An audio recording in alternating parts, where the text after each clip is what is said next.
Andhra Pradesh pastors federation founder and state general secretary pastor P Jeevan Kumar ఈరోజు ఈ యొక్క ప్రత్యేకమైనటువంటి మీడియా మీటింగ్ విచ్చేసినటువంటి మీడియా సోదరులకు ప్రత్యేకంగా మీకు నమస్కారములు తెలియచేయుచున్నాం. యావత్ భారతదేశం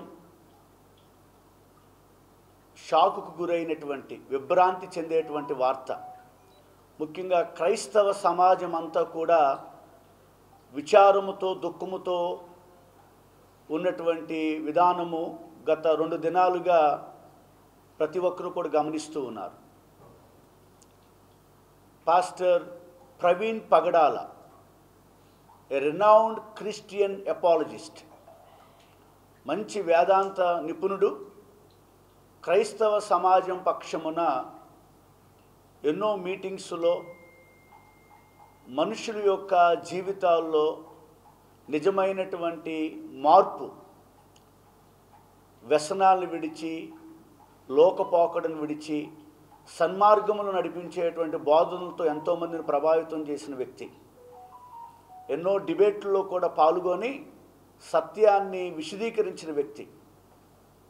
ఆయన ప్రమాదమునకు గురై మరణించారు అనేటువంటి వార్తా కథనాలు ప్రతి ఒక్కరికి విదితమే. కానీ ప్రమాదం పైన కొన్ని అనుమానాలు క్రైస్తవ సమాజంలో ఉన్న నాయకులైన వారు, పాస్టర్స్ వెల్లడి చేస్తూ ఉన్నారు.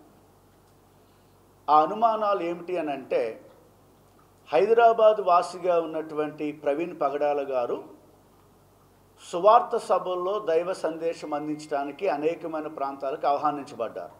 ఆయన బుల్లెట్ మీద ప్రయాణమై వచ్చినటువంటి విషయము తెలియవచ్చింది.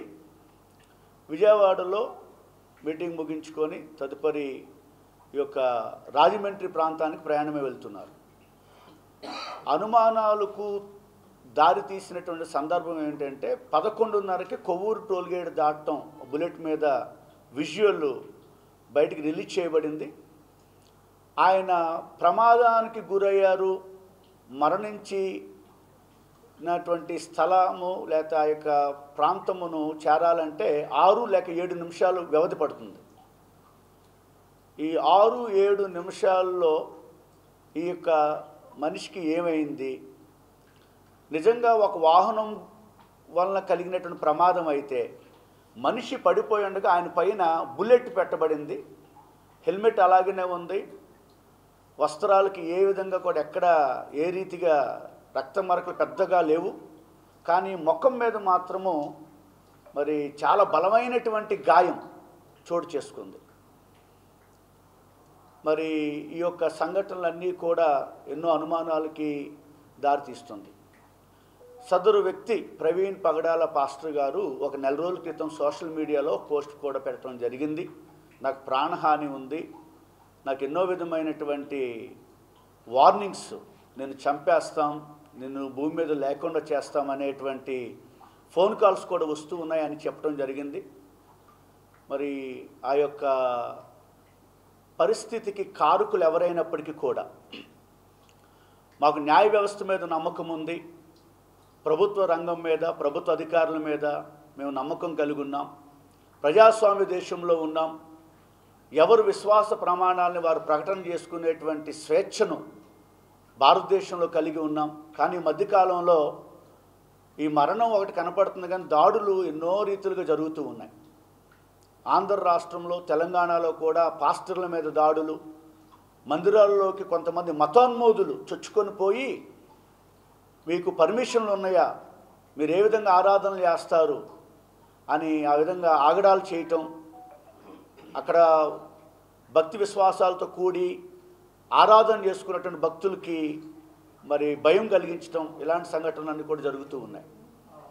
ఈ సమయంలో మేము మీడియా ద్వారా మన రాష్ట్ర ముఖ్యమంత్రి గారు గౌరవనీయులు శ్రీ చంద్రబాబు నాయుడు గారిని, అటు రీతిగానే డిప్యూటీ సీఎం గారు శ్రీ పవన్ కళ్యాణ్ గారిని కోరేది ఏమిటంటే, తప్పకుండా ఈ యొక్క నిందితులు ఎవరైనప్పటికీ ఇది నిజంగా ప్రమాదమే అయితే గనక అది ఏ విధంగా జరిగింది ప్రమాదం అనేది కొంచెం తెలియపరిచేటువంటి విషయంలో ఏమాత్రం కూడా వెనకడుగు వేయకూడదని తెలియజేస్తున్నాం. ఒకవేళ ఇది నిజంగా ఉద్దేశపూర్వకంగా జరిగిన దాడయి ఇది హత్య అయితే గనక ఆ యొక్క నిందితులు ఎంతటి వారైనా సరే వారిని శిక్షించడానికి మరి ప్రభుత్వం తరపున మరి అధికారులైన వారికి మనవి చేస్తున్నాం. నిష్పాక్షపాతంగా ఆ యొక్క విషయాన్ని సర్వే చేయాలని చెప్పి మనవి చేస్తూ ఉన్నాం.